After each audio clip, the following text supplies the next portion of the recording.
Hello Cubeheads and welcome back to the PixARK News. I'm Snegs and today we've got some awesome footage to take a look through, as well as an interview with Navin from Wildcard and some new information on the Magic Forest biome. If you enjoyed the video, feel free to leave it a like and be sure to subscribe if you want to stay up to date with all the latest PixARK news. Let's take a look at this footage.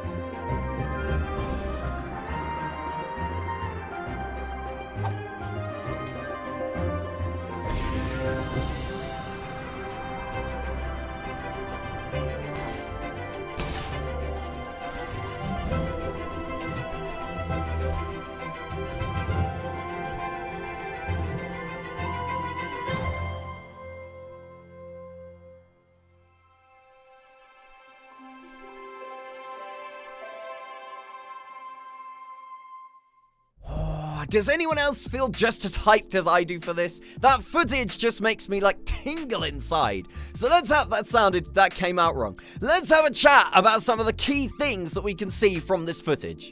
So one of the big things that people were talking about on Twitter is this particular section of the video, and they're saying that this confirms split screen. I have a slightly differing opinion. I don't think it does. I don't think that this particular section does confirm split screen at all. I think that this is just a production choice on the video to make it look like it's split screen, but it's not. Now, somebody else has said it's actually just two different perspectives of the same person. It's not that either. So it is kind of strange why they would put this in if they weren't advertising split screen. Let's take a quick look at it. So you can see it isn't the same person because the guy on the left didn't shoot. There's a clip here as well. The guy on the right is in front of the scorpion. There's no guy right there. He's running along. So to me, it's not the same. It's not two different perspectives of the same person. But I also don't think that this says anything that it is split screen. To me, it seems weird that they wouldn't have said anything else about it and it's just in this particular video. So for me personally, I'm going to say split screen, still not confirmed. However, I could be wrong. I could be totally wrong. And I fully accept that. So if you know different or you think different, you let me know in the comments. For now, I'm going to go with split screen not confirmed until further notice. Now, this is probably my favorite part of the entire video because we actually get to see a full metal base, as well as some wood bases and some stone bases, but to be honest, we don't really care that much about them. The thing that is cool with this, though, is right here, we see that the roof tiles are totally different. So that's a really nice little feature, just for the general creative people that want to be able to build lots of really nice structures. You know, the guys that are going to spend most of the time in PvE or creative and just make really awesome looking things here. That's really cool. The stone bit next is also kind of cool. You know, you've got the spikes here, and it's obviously designed to look like a castle. But there's nothing hugely spectacular about that. For me, the spectacular thing is this. Boom. Right there. So, what can we actually see here? Right, the first thing I noticed was that the windows are glass. Now, this could 100% be a specific style of block. It might not be that the metal windows and the metal doors all have glass in them. This could just be like it is up here, just a glass block or something like that. But what I really like about this is the fact that you can have glass windows and glass doors. You can obviously see outside it. Now, this is going to stop a particular thing that happened to me a couple of months ago in Ark, where I figured that somebody was running around my base, and I had a metal base. I was quite pleased with it. And I thought, you know what? I'm just going to have a little look out the window. So I opened the window, and sure enough, there's a guy there with a shotgun, and he shoots me. So, he just shot me through the window, which is obviously not a thing that I want to happen. Therefore, the glass windows are going to stop me getting shot through my own window and feeling stupid. Very happy about this. Moving on. You also have the wind turbine up here, which is obviously a nice little feature. And I think, I can't quite remember, but I think there is a wind turbine thing in Scorched Earth. Am I wrong? I'm feeling like I'm wrong now that I've said that. I don't really remember. I didn't play Scorched Earth that much. But anyway, the wind turbine is cool, but to me it's more of one of those things that you would use in PvE. For me, PvP, I don't think you would want a big old wind turbine advertising where your base is. It depends how you play, obviously. But even if you're a big tribe and you've got wind turbines everywhere, then I feel like that's a lot easier for people to get to and blow up. And then, you know, all your defenses are down. If you've got a generator, then it's inside your base. It's more protected than a wind turbine is. That's just my opinion on it. I don't know. I could be totally wrong. I don't think I am. I think that's a pretty solid argument as to why you would go for a generator over a wind turbine. But obviously there are plus sides. You know, it's probably going to be quiet. It's not going to require any other resources for you to gather. Whereas a generator, you've obviously got to keep it filled up. So I'll leave it up to us. I mean, we need to figure out, you know, how it actually works in the game first, really, before we go on about it. So we're going to move swiftly on anyway to the next thing that I was really, really excited about up until I realized what they actually are. It's these things right here. So when I first saw them, I was like, oh my god, guys, everyone, it's defenses, it's a zapper gun. It's not a zapper gun, it's a light. I'm pretty sure it's a light. So no zapper guns, just a light. If anyone else thinks differently, let me know in the comments, but to me, this very much just looks like a spotlight.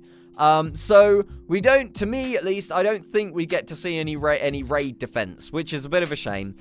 From the other gameplay video, we do know that there are the lightning rods that you can put in the ground, and they're really cool. But obviously, the big thing on people's minds is, are there auto turrets? We don't know yet. There could be. We know there are like fabricated snipers and stuff like that, so it would make sense, but not confirmed. I just thought it was pretty cool to be able to see a full-on metal base that's actually built. All right, so we've seen pteranodons before, but we haven't seen the Argents. And we also haven't seen this giant moth dragonfly thing, which, by the way, throws out sparkles as it flies. Sold! Give me 20 of these things, man. Holy mother of God. The hype I feel for this thing right now is ridiculous. Mining carts! So the devs actually showed us a picture on Twitter of the mining carts, and loads of people were wondering if they were like a method of transporting tames or items or something like that. But from this, we can see it's clearly being used to get around the cave easier. So it basically means if you're building underground, which by the way, seems to be what's going to be recommended, building a mining track to actually get around the cave might be the best way to go, particularly as the whole auto jump thing isn't in the game. So if you're right down, but like at the bedrock, to get back up to the surface, you're gonna need to like tap that space bar loads, and that's just no fun for anyone. So instead, you'd build a mining cart that goes up, so you can just like go straight up there. Of course, the only thing that this means is that if anybody is exploring around trying to find a base to raid, this is obviously for PvP, then it might mean that your base is a little bit more easy to find potentially, but it's a case of make it easy to find and easy for you to get out, or make it difficult to find and make it a real pain in the for you to get out. Okay, before we move on, we're just going to go through a couple of really quick little points that you might have missed / not known about. Starting with this, did you know that you actually drop into the map when you spawn on balloons? There's a little preview of an animal that we weren't sure was going to be in the game, and it turns out it is. It's the kangaroo. We can also see one of the annoying mosquito things and one of the weird ghouls or zombie things too. And lastly, I mentioned in one of the other videos that we did on PixARK that this yellow ore I believe to be magical stones. Now, some people thought it was copper. However, if you take a look at this right here, I believe this will be the copper. Copper tends to be orange in games, and yellow stone is usually yellow because it's Yellowstone. So I'm still going to go on my original guess that this is copper and this is yellow magical stones. Cool, moving on to the interview with Navin, let's take a look. All right, joining us now is Navin from Studio Wildcard to discuss all things PixARK. Welcome to Inside Xbox, Navin. How are you feeling? Thank you. I'm feeling good. First time here. Good, and you must be feeling especially good because PixARK now has a release date, right? Yeah, it's going to be coming out on March 27th on Xbox Games Preview, so we're really excited for it. Fantastic. Now, the team's had amazing success with Ark Survival Evolved. Where did the idea for PixARK come from? Yeah, so for PixARK, we wanted to expand the Ark IP to a younger audience. As you know, if you played Ark, it's a pretty hardcore game. It's pretty unforgiving, especially for the new player. And we wanted to take the core survival mechanics of Ark and added the creative, block building system to it. And here we have PixARK. You know what I love about this is because I'm a dad myself, right? And my boys play video games. I can see Ark Survival Evolved players being able to play PixARK with their kids. Yeah. That's great, right? Yeah, I think that was one of the major ideas behind it, too. All right, so I think we've got some footage of the game here running. Everything that people know about Ark Survival Evolved is really going to show up in here, right? We've got the dinosaurs, we've got the crafting, we've got the exploration. But tell us how the game actually works. Yeah, so, you spawn in the game in the world. You actually come down on a balloon. Nice. And then you start off, with nothing, which is, it's kind of scary at first, but, it's a lot more toned down. It's more simplified. You'll be able to build your character up, from the ground. You'll get a base up and building. You'll craft some weapons, some here and there. And then, you go straight on to taking on the world. We got quests, we got procedurally generated maps. So it's all sorts of different exciting things to go on to do. And we saw some great building footage in there as well, right? Now, you've actually got a create mode in the game. So if you just want to get in and be creative and build things, you can do that as well, yeah? Yeah, we wanted to get this one right out of the gate. We think it would be a fun mode for people to get into and, build stuff up, do whatever they want, without the hassle of dealing with enemies or anything like that. No stress. I like that. Now, Ark Survival Evolved has always, had a great history in game preview and kind of developing with the community. How are you going to take those learnings and put them into PixARK? Yeah, we'll be doing the same approach. I think game preview is a great way to get the game out to the players and have them experience it and tell us what they think. And then we'll be using their feedback, through the forums, through social media, and figure out, what we can do to make PixARK a very enjoyable experience for everyone. Nice. Navin, great to meet you. Thanks for coming on and talking to us. Remind everyone when PixARK is coming to Xbox Game Preview. Yeah, so PixARK is coming out on March 27th for Xbox Games Preview very soon, yeah. Nice. Great. Thank you very much. Interesting stuff. Okay, so for starters, I don't know why Wildcard are representing PixARK. They are the driving force behind Ark. So maybe it's quite simply that Wildcard are arguably the bigger name than Snail, and they think that will drive more players into the game, or maybe someone was just sick. I don't know. But there weren't actually that many details confirmed within this interview. There were some big details, of course, like the release date. It's going to be the 27th of March, 100% confirmed, just like I said it would be. There's also going to be a creative mode, which, again, if you watch my other PixARK videos, you'll know it's already been confirmed via Twitter. To be fair, though, the creative mode is actually a really big thing to have in the game straight away. And all credit to Snail for knowing that that's such an important thing to have in a voxel game.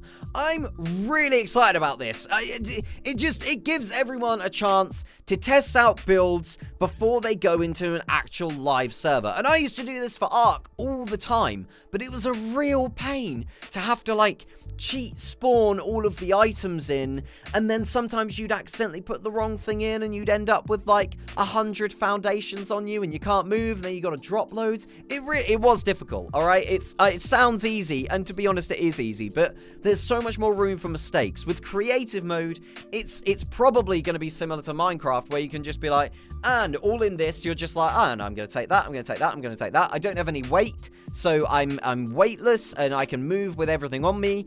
It's such a good addition to the game. I'm so pleased that Snail are going to put it in straight away. One of the big things that I've taken from that interview, though, is how hard they're driving the point of community feedback. They've mentioned it in every single article so far. They want this game to be community driven. Community feedback is important to us, and that is probably one of the most reassuring things a gamer can hear from developers. We've got the opportunity to help shape PixARK into an amazing game where all types of gamers can jump in and enjoy it. And I honestly think this will be the thing that makes PixARK a true success. Ah, you thought I was going to miss out on the old magical forest biome, didn't you? No, sorry, I would never forget about something like that. What's that? Why am I wearing different clothes? It just gets hot in here. It's a very hot room in here. It's not like I forgot to do this part of the recording yesterday and I've come in on a new day to do it. Please, I would never be so amateur. So a few days ago, Snail Games updated their first news post on Steam, which is always a very exciting moment for everybody. It's entitled Explorer's Guide, Magic Forest. So let's take a little look at it. Hello explorers, and welcome to the Magic Forest. This brand new zone brings a magical touch to the Ark and is both dangerous and lucrative for explorers who dare to venture in. This already gets me extremely excited. Dangerous and lucrative, love it. The Magic Forest is not a place for beginner explorers. Once you're strong enough to face the dangers here, you'll need to contend with shadow leopards and gem spiders. Both of these creatures are deadly for the unwary, so be prepared. And might I add to that as well, we've already seen what the werewolf can do to people, so the Magic Forest is going to be dangerous as anything. The prize for exploring the Magic Forest? Magic, of course. From the trees to the creatures to the very ground itself, everything in this fantastical biome is infused with magic. You'll need these materials when delving into the mystic arts. Will you be able to unlock the mysteries of magic in PixARK? Keep an eye out for more guides in the coming weeks to help you prepare for your first steps into PixARK. This is really cool. So we've actually got our first glimpse of what the Magical Forest is all going to be about. And so it seems as though from reading this, that everything within the Magical Forest is going to help you level up your magic crafting, or at least help you to craft magical items. So, and that's something that I wondered with like the magical soil blocks. I thought there's got to be some reason that they're a specific block, you know? And this must be it. It's got to be something to do with being able to, with using those resources to actually craft your own magical stuff. And I thought that was really cool, so I wanted to point it out, and I'll link it in the description as well if you guys want to have a read through yourselves and have a look at some of the pictures. They are all pretty cool. I absolutely love the fact that they've said this place isn't for beginner explorers. So it's given us an idea that all the different biomes are going to be a slightly different difficulty, which I'm really happy about, because a lot of people on the Discord were a little bit worried with how much the devs have been saying the game is designed to be easygoing. So they were like, is it going to be too easy? But it doesn't seem like it is. It seems like there are still going to be challenges. I mean, Shadow Leopard, come on, that thing sounds terrifying. Can you imagine a shadow leopard? Like, I don't even know what that would look like. But I'm imagining that it comes out of the shadows and it eats you. So, dangerous places indeed. Are we going to go there straight away? Of course we are. Of course we're going to do that. Why would we not do that?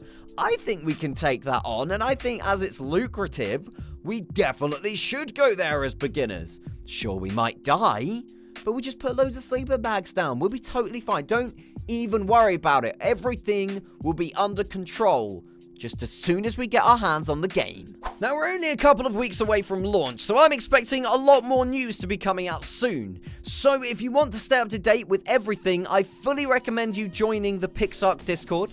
There's a link in the description. And of course, if you enjoy listening to my man-child excitable ramblings, why not subscribe? And I'll see you next time.